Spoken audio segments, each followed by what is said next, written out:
Is my life better now? I don't feel that it is, That's but the I thing. want to ask you. That's the thing. Yeah. It is better? Actually, yes. That's bullshit.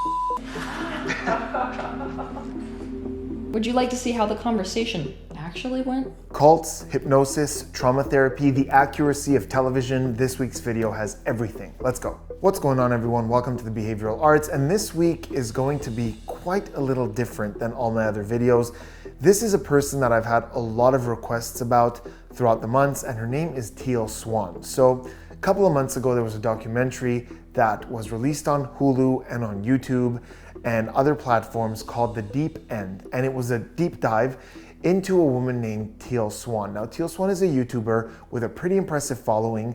She's a self-help guru, she's a spiritual healer, and she has a whole bunch of YouTube videos where she gives tips and talks about psychology and the healing process and trauma. Some people swear by her techniques and just swear that she changed their lives. And then there's a whole bunch of people who are extremely skeptical about her methods. Healthcare professionals, psychology professionals who say that her methods are reckless. And this documentary was more about her life, her retreats, her inner circle, and it was some shocking footage. So in this video, I'm going to analyze a lot of different aspects of this whole story. And it's gonna be a little more than what I normally do, because normally on this channel, we do body language and behavior analysis. But in this video, I'm gonna bring in other areas that I have a lot of experience in to help me with this analysis, starting with my experience as an award-winning mentalist and hypnotist as a performer. I've also talked about this on the channel before, but I am a certified and licensed hypnotherapist, and I spent years actually practicing therapy. And a lot of what we're seeing here relates enormously to hypnotherapy, which again is something people misunderstand. Hypnotherapy isn't always necessarily therapy under hypnosis. It's simply therapy on a subconscious level to deal with the problems at the root. And again, a lot of what she does relates to that, and we're gonna see the connections there. And finally, I have extensive experience on television shows. I've done everything from reality shows to competition shows, to performance-based shows, to news shows, to special appearances. And I know just how misleading editing and production can get. So we're gonna talk a lot about that as well. So the video is going to be split into 4 segments. The first segment is going to look at the documentary, The Deep End, all about Teal Swan. And we're gonna look at how accurate is it, based on what we're seeing, some of the editing, based on some of the things that Teal Swan has said herself on her YouTube channel. Are we getting a real image of what's going on, or is there some sort of bias there? Are they trying to push some sort of narrative? We're going to look at that in the first part. In the second part, we're going to look into the validity of Teal Swan's practice, whether it's her YouTube videos, whether it's some of the stuff we saw, some of her techniques that she uses. What are they based in? Are they really hers? Are they effective? Are they dangerous? There's a lot of different people with a lot of different opinions. We're going to look at that. We're also going to talk a lot about therapists and healers and sort of how to screen them and how to figure out who works best for you. In the third segment, we're going to take a look at Teal Swan herself. So once again, there's so much controversy on this. A lot of people think she's this great healer, this really sweet personality, and a lot of people think that she's narcissistic, egocentric, and all these awful things. We're going to see, is either one of those true? Is it something in the middle? What clues can we get about the type of person that she is? And finally, in the fourth segment, I'm going to answer a question that's coming up a lot. Is Teal Swan running a cult? And here we're going to look at the psychology of cults, how they're built, and does Teal Swan's organization have a lot of overlap with that? Is it a cult? Is it not a cult? And we're going to dive into that. So I'm really excited. Let's start with part 1, looking at the accuracy of the documentary. Here we go. I want to begin with a scene in the documentary that was, for me, the first red flag where I went, okay, hold on, something's going on here with the editing and I'm not sure what it is. So this was Teal Swan at one of her retreats. She had a group of followers sitting in front of her and she was, going over that day's lesson. And, we talk a lot about body language on the channel. We saw a gentleman and his body language immediately signaled to me that there's some disagreement. We saw some tension in the lips. We saw some mouth blocking, which is usually trying, to hold something in. We saw the eyes kind of searching a little, like he was feeling a little skeptical. And then he voiced that skepticism. And he asked Teal if there's anyone she looks up to, if there's anyone who's above her. And immediately we saw in this documentary that she was very resistant to that, almost in an unpleasant way. Let's take a look at her answer. Try to pay attention to something that's going on that you might catch that's a little bizarre. Is there anyone out of the team that you would have enough respect for that they could challenge you? It's a strange question. Why is that an important question? Hmm? Why? I should have someone above me. Not above you. Like, who do you look up to? I don't look up to anyone. And so I have resistance against that, if I'm being brutally honest. Why? I should have someone above me. Okay, so not sure if you caught it. I'm sure some of you did. For me, with my experience on television, on YouTube, with editing, I'm always a little skeptical when someone's talking and we don't see them and the camera's cutting back and forth and focusing on someone else. But here, there was something else that really caught my attention. The first is, she says that same line twice, almost the exact same way. Why I should have someone above me. And it's the exact same tonality. So unless she in fact said that twice, it's very strange that we're hearing it twice. So to me, that was a question mark. Are they taking a sound clip that she said and they're repurposing it and slicing it up to make it seem like she's being really resistant to this question? And the second thing is the way she says it. She doesn't say, why should I have someone above me? She says, why I should have someone above me. Like she's asking him this. But that's not English. Teal Swan is a very eloquent speaker. She speaks really well. In fact, that's the reason she has the success she has, because people really connect with her when she speaks.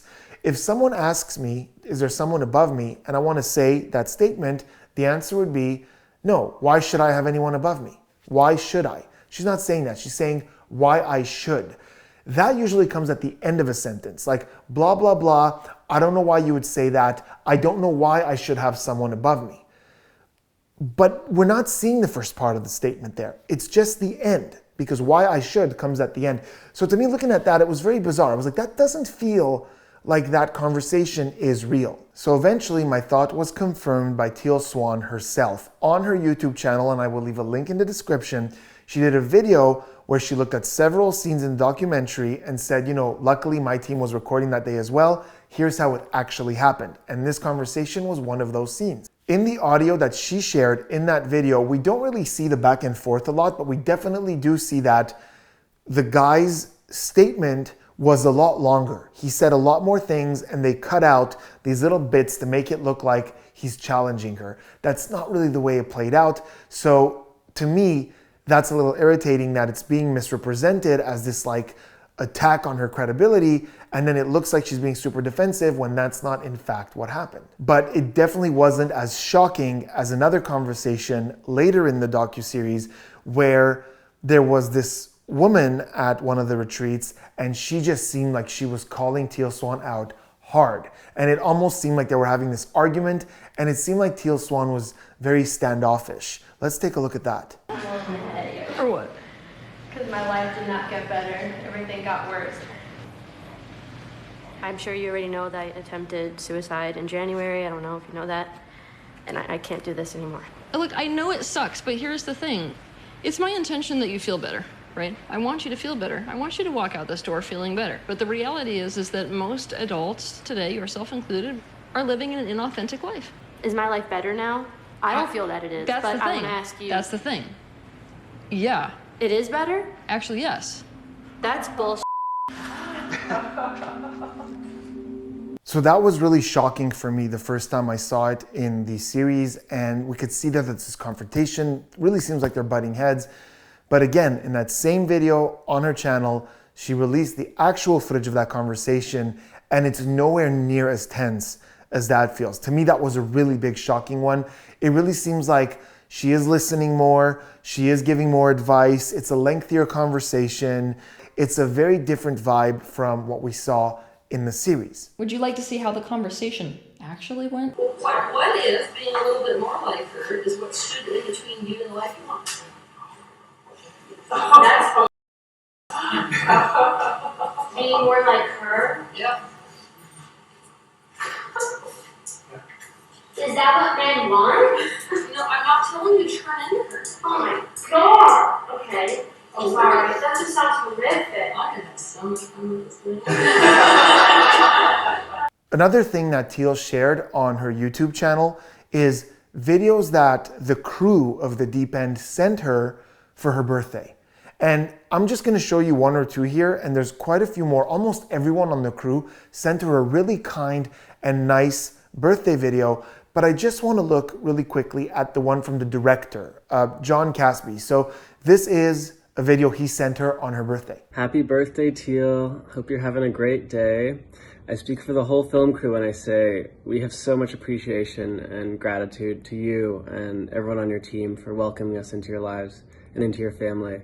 I feel like we've learned so much along the way, and just feel lucky to have met someone like you who's so brave and intuitive and willing to do the hard things to make the world a better place. That seems a little incongruent, doesn't it? Because if you watch The Deep End, it really seems like, you know, she has a lot of really dangerous habits and therapies, and that she's sometimes a mean person and she mistreats those around her. And to get such a warm and kind birthday, and by the way, this was sent like way after a lot of this was filmed. So it's not like this was in the beginning that he sent her this video.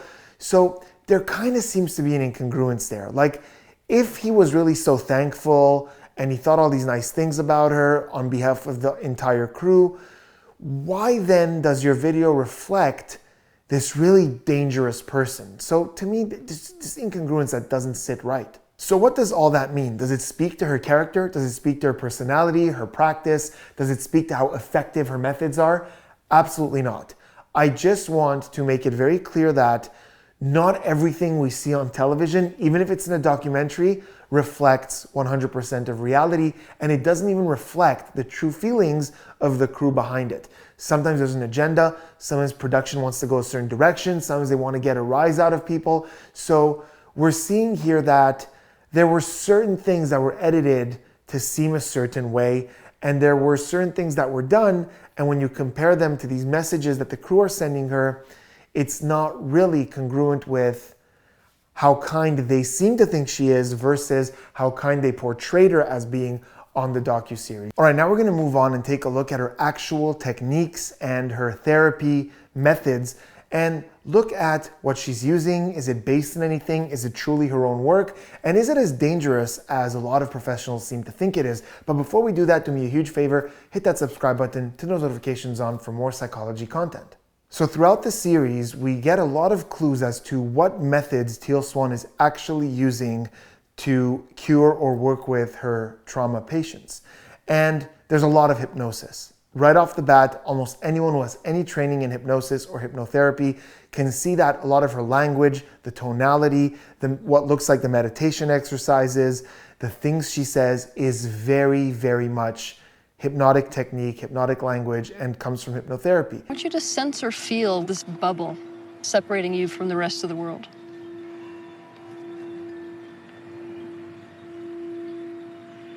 Now imagine, sense, or feel the prison of this bubble.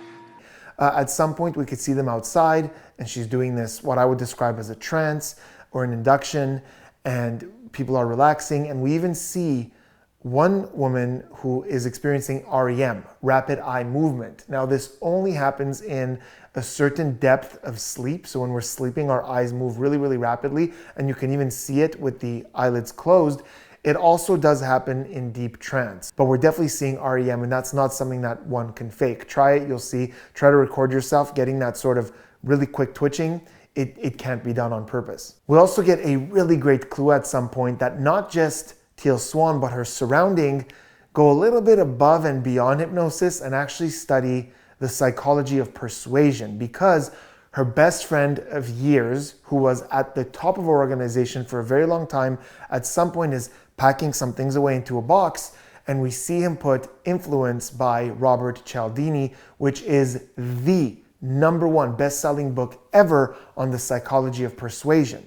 Here it is, Influence by Robert Cialdini, the global authority on the psychology of persuasion. And this is actually an incredible book. I'll leave a link in the description if you want to check it out.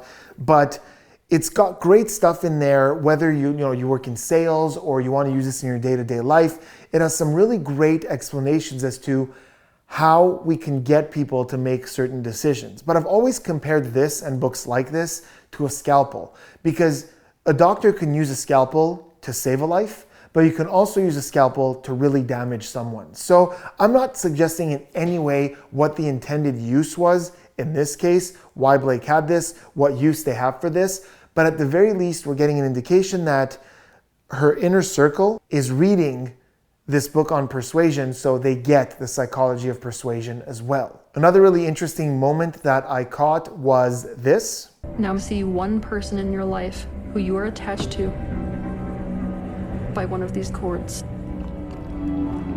Why might you have allowed them to attach this cord to you? What are you afraid will happen if this cord isn't there? Imagine the cord falling from the other person. I instantly recognized that idea of this string that connects us to someone. It's actually an old Hawaiian ritual called Oponopono. And again, I'll leave a link in the description. And it's actually a really beautiful sort of process that you use to kind of let go emotionally of someone and sort of take your energy back, and you wish them well. That's a very big part of Ho'oponopono that I've always loved. It's not malicious. You just wish someone well, you wish them on their way, but you just take back your energy and they can't have it anymore. And the reason I know it is because it was taught to me by one of my hypnosis teachers, and a lot of hypnotists did use that beautiful imagery of a heartstring connecting us to someone and then severing it and taking it back as a great imagery to say goodbye to someone. I use it a lot. I've used it in therapy. I've seen the power of this visualization. I've had people burst into tears. I've had people get over, people that they really felt attached to still in one session. So it is a very powerful technique. But anyways, all this to say that metaphor of the string, that's not hers. It goes back to Ho'oponopono. Okay, now we're gonna jump into some of her more controversial moments and techniques. Big warning here, big warning. Anybody who's experienced psychological trauma, anybody who's watching this video to try to figure out if Teal Swan is a good resource to deal with your trauma, if you're looking for a healer and that's why you're at this video, you might want to skip this next bit. In fact, I'll put a timestamp on the screen and you can just skip to that timestamp and it'll skip all this stuff that is really triggering. I'm not saying it's necessarily a bad thing. We're going to look at it, but it is very intense. So if you feel like this might trigger some emotions, please do skip it. Okay, here we go. So at one of the retreats, we see Teal tell the followers to go off in pairs into separate rooms and re-experience their trauma with a partner. So basically the exercise seems to be, there could be more to this, but it seems to be that you're going to re-experience this trauma as deeply as you can. You're going to go back to it with this person and the person's going to do the same. Well, we see an example of it, and I'm sure that, for effect, for drama, the documentary filmed all of them and picked the most intense one, and it is intense. It's very intense. So that obviously got a heck of a lot of criticism from people watching the documentary, from psychology professionals. And let's talk about what this is. Is this really dangerous? Should someone re-experience their trauma? Is there any healing capacity to that? So I have a lot of thoughts on this. First and foremost, let's address the main question. Can revisiting trauma be therapeutic? Big loaded question, and the answer is it really depends. There are a lot of forms of therapy that are based on revisiting the traumatic moment. I've seen a lot of very competent and capable hypnotherapists have the person go back to the moment of trauma. There's an entire discipline called EMDR therapy, which literally relies on going back to the trauma to deal with it. So I have seen the effectiveness of that type of therapy, but it's very fragile. And the problem for me is not necessarily revisiting the trauma. If Teal Swan feels that can help, and she's used this effectively before, and she wants to do this one-on-one in a controlled environment, that's fine. There are ways in which that can be done. But the thing I find irresponsible about this is there doesn't seem to be a competent or licensed professional in the room. There's someone sort of overlooking. I don't know who that person is. If that person's a licensed therapist, I'll be a lot more comfortable with this idea. But it really seems like this woman is working with another woman who's experienced trauma, and we're even seeing at the end that while she's experiencing it, her partner is also being hit with that trauma. So it's bringing out that trauma out of her. I don't really see what the benefit is of putting two people like this who have a lot of sensitivities re-experience this together. Does it have benefits? I'm not saying it doesn't. Can this be beneficial? Can it heal? I'm sure there's something here that can heal. I just think without someone there to be able to take care of any abreactions that might happen, something might get really emotional, and there's no one really there to step in. That's the part about this that I find a little dangerous. Again, that can be taken with a grain of salt. I know that the documentary seems to have an agenda to really push this like, wow, dramatic, like, oh my God, look at how crazy this is type scenario. And this may be taken out of context to where we don't really know where everyone else is. Is there someone on standby? Is that person standing by the door a licensed or experienced mental health practitioner? I don't know. So it just seems on the surface that it's being a little irresponsible, but I could be wrong about that. Now here's the thing. You've been loosely and mostly subconsciously toying with the idea of suicide. This time what I'm going to encourage you to do is to consciously imagine committing suicide. There's no way of knowing if that's actually going to work out. There's no quality control there. And I don't think that it's defensible in a public forum. Okay, so that's another one where, again, there's a lot of controversy, and I think it's rather justified. I'm not sure what that video is that she's watching. Is it a YouTube video that Teal Swan put out? Is it something that's only shown in a controlled environment to her followers at a retreat? I don't know. I haven't seen all her YouTube videos. In the comments, let me know if you're aware. That video we just saw of Teal Swan, is that just on her YouTube for anyone to watch? If it's a video that anyone can access, like on YouTube or on her website, where there isn't a controlled person around, I do believe that that could be quite dangerous. Again, am I saying it doesn't work, that it can never help? Absolutely not. I get what she's trying to do there. I could see how that could benefit someone. I'm not saying that the technique is only bad, but it can also be bad. I can imagine a vulnerable person on a low watching this video and it really, really not helping and doing the opposite. So yeah, I agree with the gentleman there who's being interviewed. He is an expert on suicide prevention, and he's saying that, you know, you can't know how this kind of technique is gonna work out, and you can't. He's right.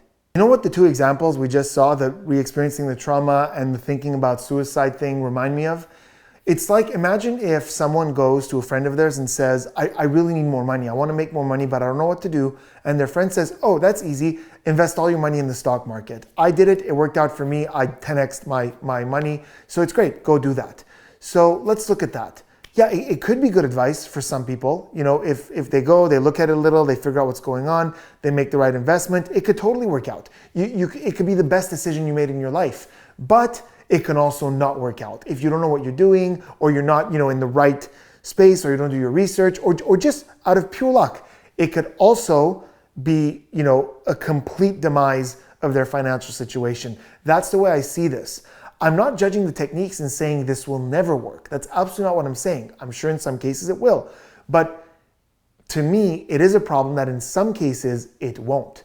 So once again, I'll say it again and again, I wish these were done in a setting where there is more control, there is someone overseeing it, or it's being done a little more responsibly. I would feel a lot more comfortable that way. Moving along with Teal Swan's practice and her methods, this next part is going to be very difficult for me because as a mentalist, as a hypnotist, as someone who has really dealt with a lot of these techniques, I have a lot of beliefs here, and I'm going to try to not let them get in the way. So I'm going to look at this very objectively because that's very important to me. So in this one, we're looking at therapy through channeling. So we see a lot of examples of this in the series. We see a gentleman who lost his mother, and one of the women there, Juliana, who's part of the inner circle, channels his mother, and he now is, according to this therapy, communicating with his mother, who has passed on through Juliana.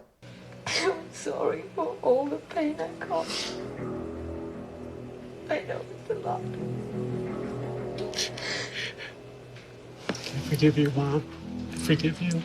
We then go on to see a woman whose entire childhood is being played out with channeling. So one individual is channeling the child version of the woman, and then two other individuals are channeling her parents. And she is witnessing her own childhood. We are going to bring your child self into the room. Okay. Along with your parents at that time. Okay. Are you relating to this? I'm not recognizing. Okay. I'm not participating. You're grounded too. Watch is over. Did she just say he can take his aggression out on me? Wow. When I was in your father's role, I thought that maybe he had abused the son. Okay. And then when I was in the mom role, it felt like possibly like some inappropriate touches happened. Oh, wow. Okay. Now, the reason I say my experience as a performer ties into this is because with hypnosis, it's very easy to convince someone that they're a different individual. We do it all the time. And with mentalism, I've very often used psychology, trickery, and all kinds of stuff to convince people that I have access to information that I can't possibly know. So if I wanted to, I can put on a very, very convincing demonstration of channeling, but I know just how easy it is for the mind to accept things that aren't necessarily true. But once again, this is not about my beliefs or my opinion on channeling, because maybe I haven't experienced anything that allows me to believe in it, but maybe you have. Maybe something's happened in your life where you witnessed something and said, oh my God, there's no way this could be real unless this person was channeling someone I know or someone I knew. So if you believe that, total respect, absolute no resistance, you're entitled to that. What I'm curious about is this, and I'm being totally genuine here. Did what we just see convince anyone who's watching that this was 100% channeling and it can't be anything else? Please let me know in the comments. When we saw Juliana speaking to that gentleman's mom, these generic statements, nothing really specific, did that convince anyone beyond a shadow of a doubt that she for sure channeled his mom? You might believe in channeling. I'm not asking you to debate channeling, but is that for sure a demonstration of that? Can't be role-playing, can't be just imagination taking over. That is 100% a legit demonstration of channeling. Please let me know in the comments. But even that is not my biggest issue with this, because it wouldn't really matter if channeling is a real thing if this exercise benefit the person who was doing it. For example, the gentleman who got closure with his mom, does it matter if it was real channeling? Maybe not. Maybe if he left that experience feeling better about himself, like he had a chance to say some things to his mom, then great. It doesn't have to be real because it helped. Fine. But if we look at the potential positive, we have to look at the potential negative. In that second scenario of channeling, the woman didn't recognize what was happening. We see her say things like, this isn't ringing any bells. I must have blocked it out. And then when the people who were channeling say, yeah, we felt like there was some abuse, she's going, oh, I didn't remember that. And she's accepting it as being legit. And she's now convinced that she had an abusive childhood because these individuals who channeled this seem to believe so.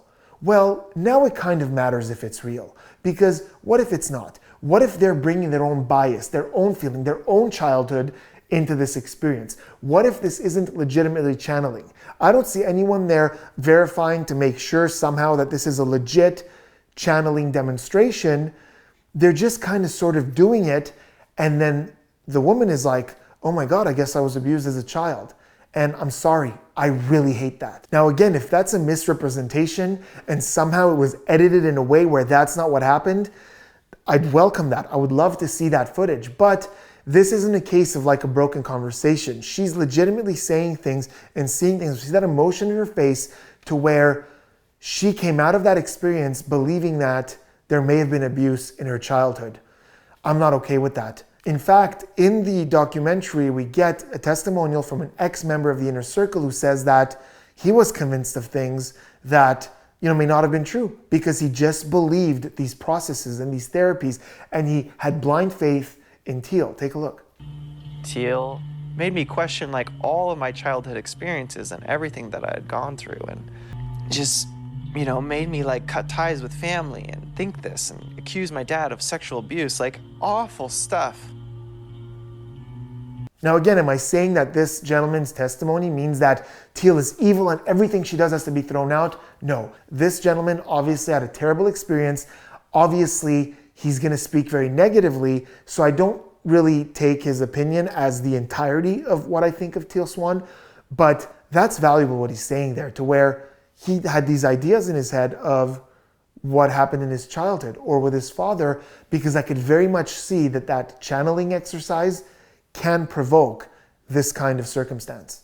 So to sum up the second section, is Teal Swan's practice the worst thing in the world? Is she a demonic, satanic, cult-leading monster? I don't think that she is. I think that somewhere in Teal Swan there is a willingness to help people. We're going to now talk about sort of her personality and her character. I think that there is a willingness to help people. I think that if you're just watching her YouTube channel and you're picking up some tips and some little exercises, I don't think there's anything wrong with that. I actually think if you find benefits there and it's helping you out, by all means, go for it.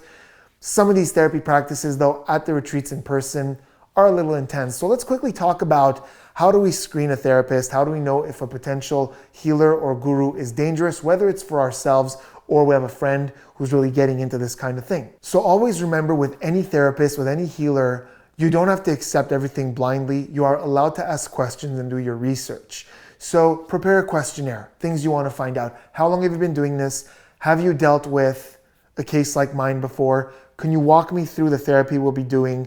And just sort of open-mindedly listen to the answers. And if anything sets off a red flag, if you're uncomfortable with anything, you can ask for more detail. You can go back home, you can do some research on it. You can ask them, like, what's that called?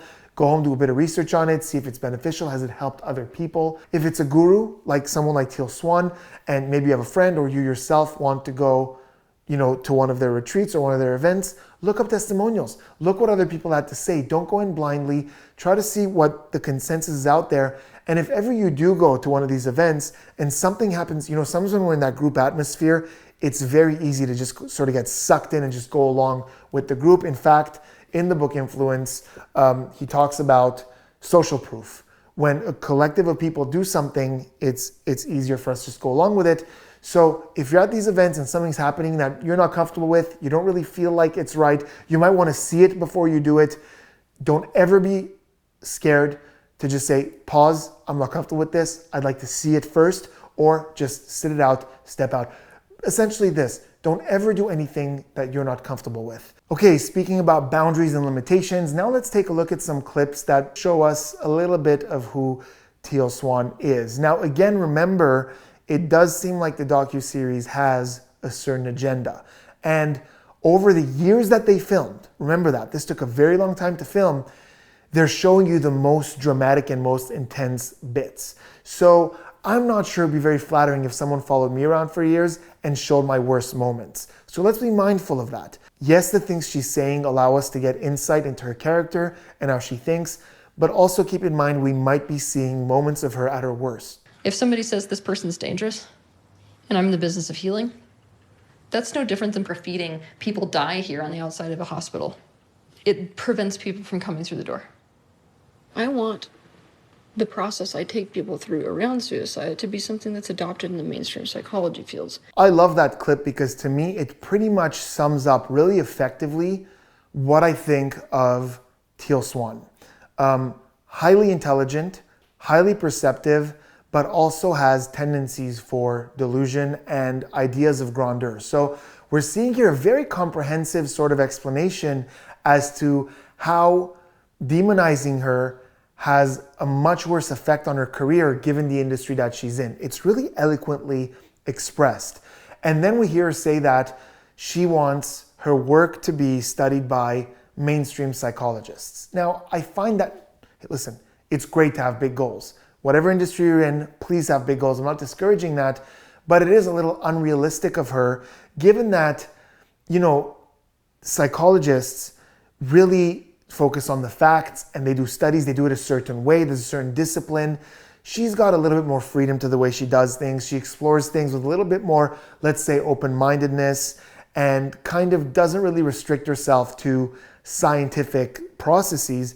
So it's kind of, to me, delusional for her to say she wants mainstream psychologists to study her work. Am I saying they shouldn't? I'm not saying they shouldn't. I'm just saying I don't think it's likely. Oh my God, my daughter never had an issue with suicide until she talked to Teal Swan. Oh yeah, I read her journal.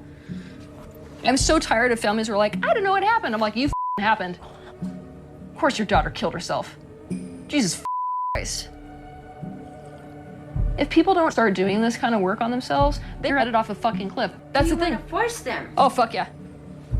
I don't feel like we can force them. But it doesn't work that way. That's bullshit. That's bullshit. You literally just crossed the line. Now we have problems. So there is that's the Teal Swan that a lot of people have a problem with. A lot of the negative things they say, we're seeing it there. Is that intensity, it's that language that seems like there's no empathy there, that sort of rage in her, and then someone on her team questions her or debates her, and there's zero tolerance there, just complete shutdown. You've crossed the line, you're way out of line. So I do think Teal Swan is highly intelligent, but she has a big ego, and we're seeing it here. She doesn't like her methods to be questioned.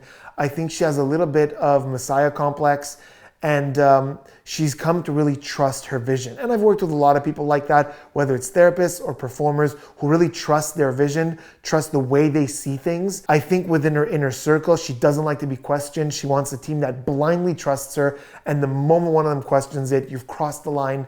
And yeah, that's a big ego. It can be a problem. In the beginning, we're seeing a lot of aggression towards people who question why people around them are depressed. And if you look at it, there's a lack of sensitivity there, but there's also an anger towards people who don't get why people are stuck in a rut. So it's intense, it's shocking, it's dramatic, but that first part doesn't necessarily reflect that she's a bad person. It just reflects that, like, she really has zero tolerance for people who question why people around them are depressed.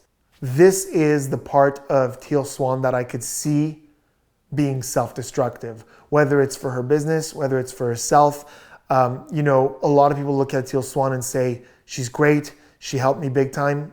I see that potential, but this ego, this sort of like, she's not to be questioned. And again, I don't know how much the editing played a role in this, but she's saying certain things in there. There are certain things she's saying that whether it's edited or not, she's saying those things.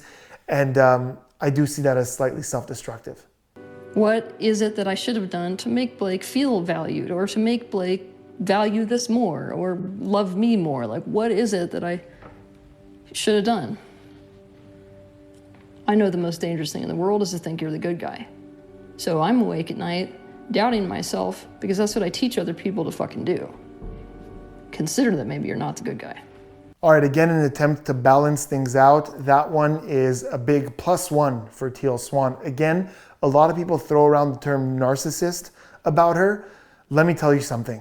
The language we just heard is not the language of a narcissist. You could say, she's very tuned in, she knows the cameras are on, so she's saying that, she's sort of saying that, but she doesn't mean it. Regardless of that, what she just said is not the words of a narcissist. Narcissists can't even bring themselves to say that on camera, whether they believe it or not. It's not the thought process of a narcissist. She's turning inwards. She's looking at what she could have done different or what she did wrong. She's saying, it's always easy to think we're the hero, so that's a trap I don't want to fall into. I honestly find that part admirable. I don't care what you think of Teal Swan, even if it's fake. Even if the fact that she's doing that on camera and sort of getting that out there, I'm okay with that, because these are not the words of a narcissist. So look, I'm trying to be balanced here. You all know, those who've watched the channel regularly, I don't like to be polarized. I hate being subjective. And I know that a lot of people are going to watch and go, how dare you defend her? Or a lot of people say, how dare you slam her name? I'm not interested in doing either. I don't want to defend her. I don't want to slam her name. I'm just calling the shots as I see them. There are moments where we saw a lot of ego, but here we're not seeing ego. And that brings us to the final question. Is Teal Swan a cult leader? Is she leading a cult? So in this final little chapter, we're going to talk about what constitutes a cult, what behaviors, what cults have in common, and we're going to talk about why Why are cults so effective? And there's a lot of fascinating psychology here, so let's dive right in. So we're going to start with a clip where a private investigator that Teal's team hired is FaceTiming with her or video chatting with her, and then she brings up something called the non-negotiables, and we see Teal's reaction to that. Take a look. Does she cause suicide? Is she a cult? No, maybe.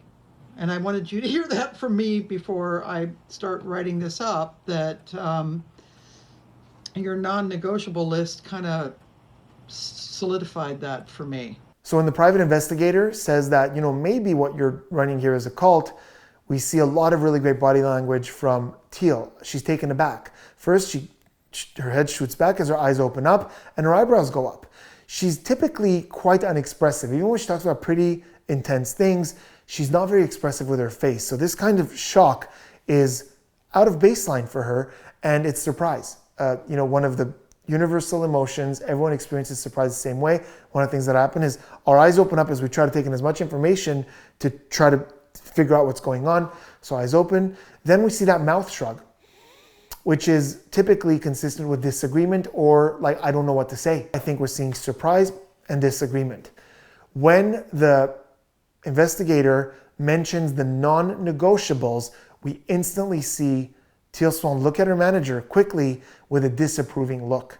And this is, I think what's going on in her head is, whoa, wait a second, how does this investigator know about the non-negotiables? So what are non-negotiables? Well, the non-negotiables are a contract that Teal Swan has her inner circle sign.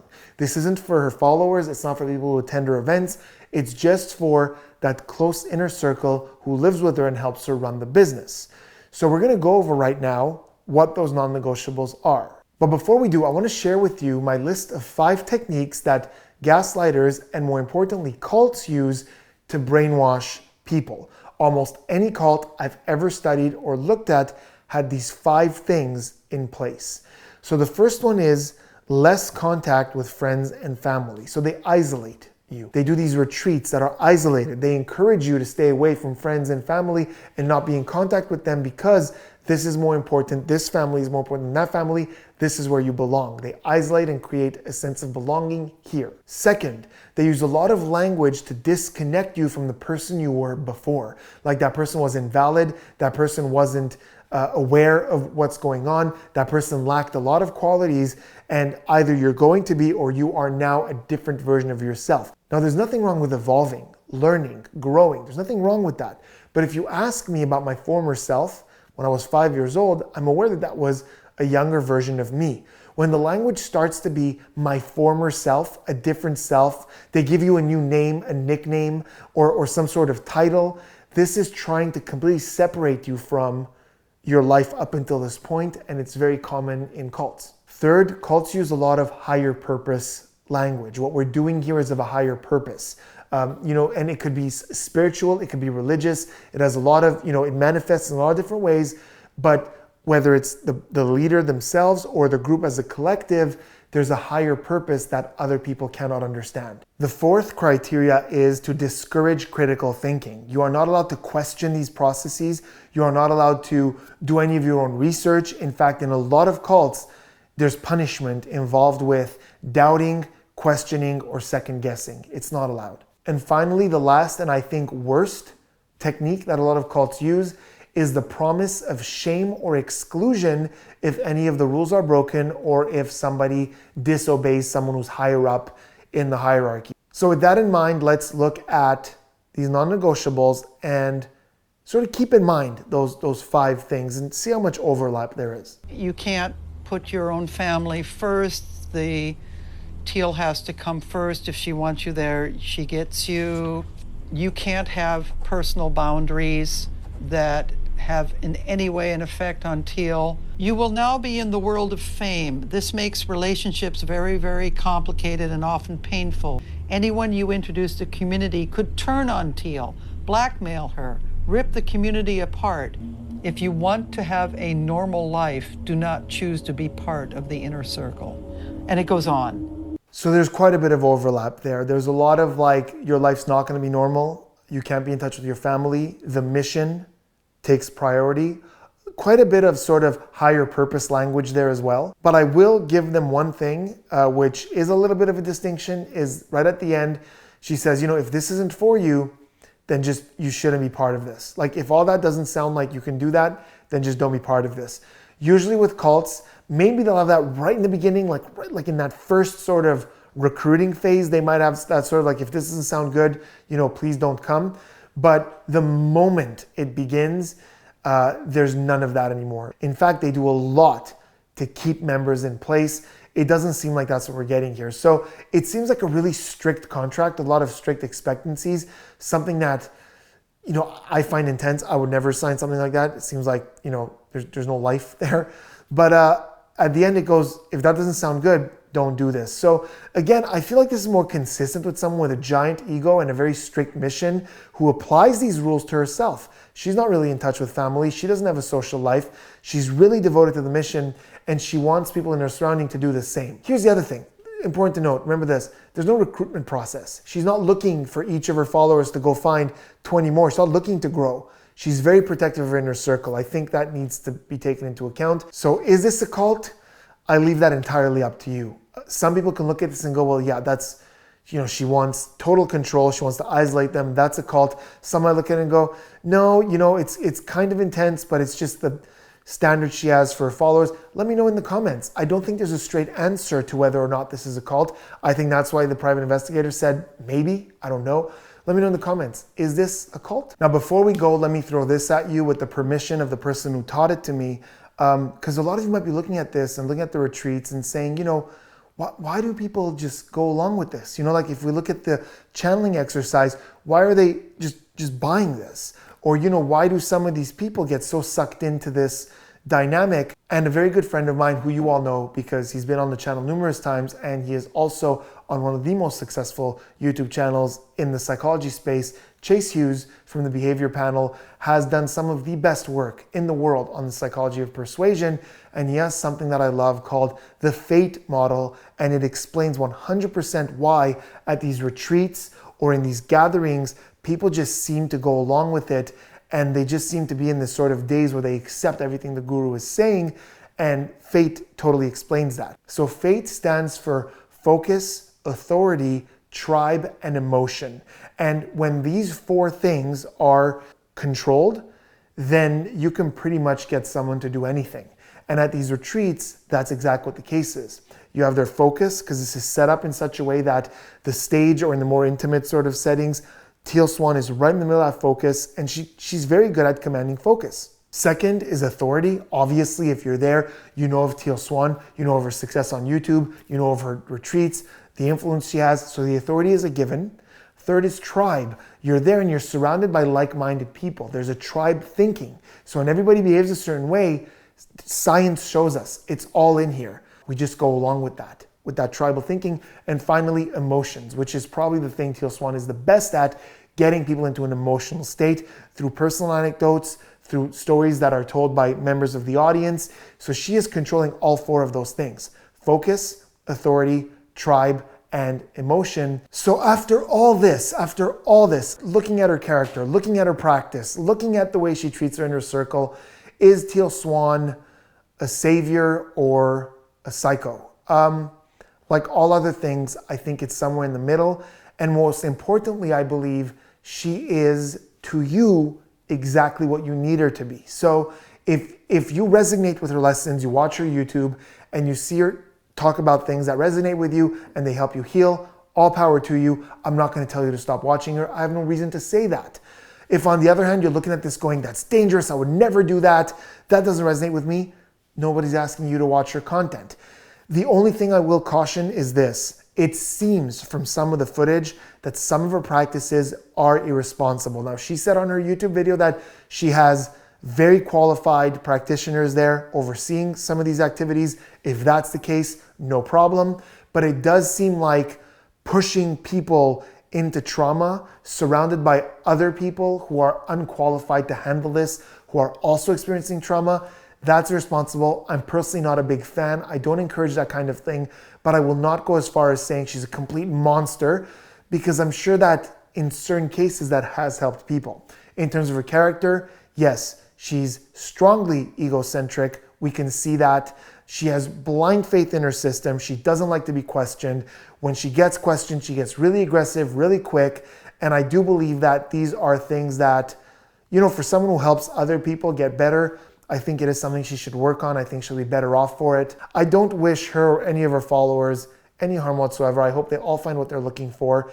And I hope anybody who finds her channel finds what they're looking for, even if that means saying, this isn't for me. So there it was. I know this was a long one. There was a lot to unpack, but I hope you learned a couple of things. I hope this brought some clarity for those of you who have questions about this. And let's get some discussions going in the comments about, you know, what do you think? Do you think that these qualities that she has, this sort of ego, makes it, you know, that nobody should follow her? Or do you see it as sort of a gray area? Do you feel like it's not important? It's completely unimportant because she has the capacity to heal and that's all that's important. Let me know in the comments what you think. Can't wait to hear from you, and I will see you on the next one.